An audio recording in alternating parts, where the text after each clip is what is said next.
我以前拍啲視頻咧，好多網友話：哇 ，Benny 你做咩咁離地嘅？拍到啲價錢幾千蚊支、幾萬蚊支，其實有好多幾廿蚊支可以好好飲嘅喎。咁今日咧，我同大家講講法國酒裏邊嘅一啲通行入門級數。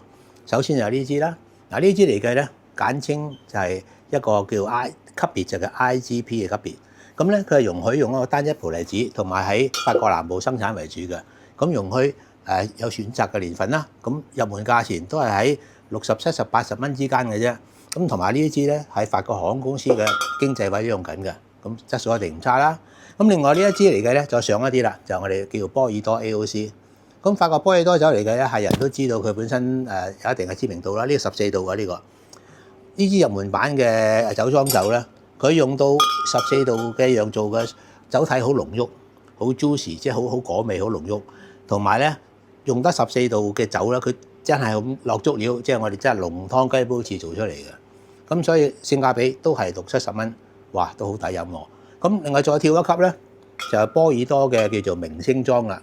嗱呢個咧就叫 Cuvée， 呢個 Cuvée 喺呢度 Cuvée 嚟嘅咧係代表即係我哋大學生嘅預科咁上下嘅級別。咁咧酒嘅釀造咧，2004年咧，而家要啱飲啦，啱成熟10年到啦。咁咧酒體都好舒服，而且性價比好高，100蚊找少少嘅啫，咁都係一個好抵飲嘅選擇。咁再上一級咧就係呢個Cuvée嘅 Super， 我哋超級 Cuvée咁解啊。咁都係一個酒莊酒啦。咁呢啲係 Château Bémont。咁呢個酒莊咧講起上嚟都有故事嘅。咁咧佢就係龍泉酒莊同埋一個釀造團隊，所以質素都有保證啊。百鬆啲蚊，其實好多法國波爾多酒都好抵飲㗎。第時如果揀法國酒，喜歡深奧有變化、有藝術氣質細胞 DNA 嘅話咧，我相信法國酒唔會輸。